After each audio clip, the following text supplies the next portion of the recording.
mean, in Shanghai. They were in Shanghai, so you got the home crowd. They had LED signs and. But I thought it was well deserved. I thought Lee took it for sure. I thought Lee won.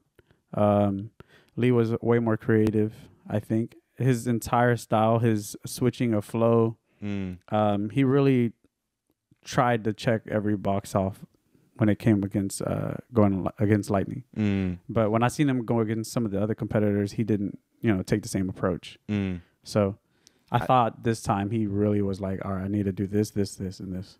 I think it was really close, but Lee, as a dancer, I think stood out more. Lee, as a creative, stood out a little bit more. The skills that Lightning put out, I think, were a little bit more high level in some rounds. I agree with that. Lightning, almost everything he does is impossible. Like, I mean, his power combos or his blow ups, should I say, are all high level.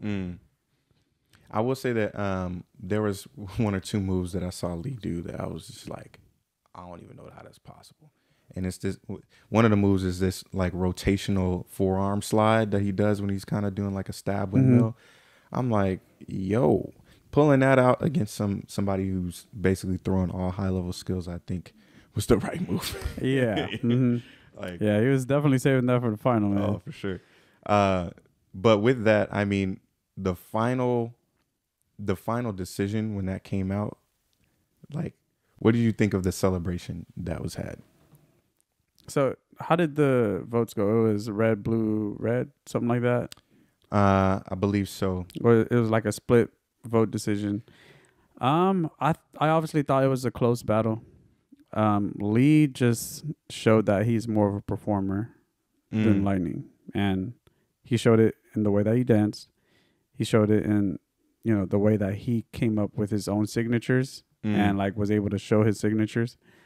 His signatures separate himself from the rest of the crowd in comparison to Lightning's signature separating him from the crowd. Very different movement. Yeah.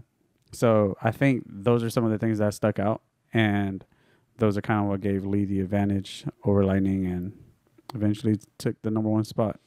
But they're both in really good positions right now. Lee has first, Lightning second. I mean, so you Hero top 10 seven, third. you in. Yeah.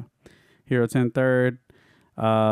Yeah, this is going to be really good to watch. So I can't wait to see what's going to happen in Budapest, Hungary.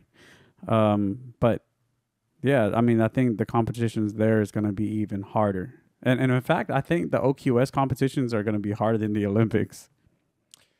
Probably, actually, because, I mean, you think about it, it's going to be a top 16 two brackets. This, you're going against 40 dancers to qualify to get into a top 8 to qualify. So this probably is hard. I feel like for most of the dancers, once they make it into the Olympics, they're like, I don't care. Nah, they want the medal. No, of course they want the medal, but they're like, I'm here. You got 5.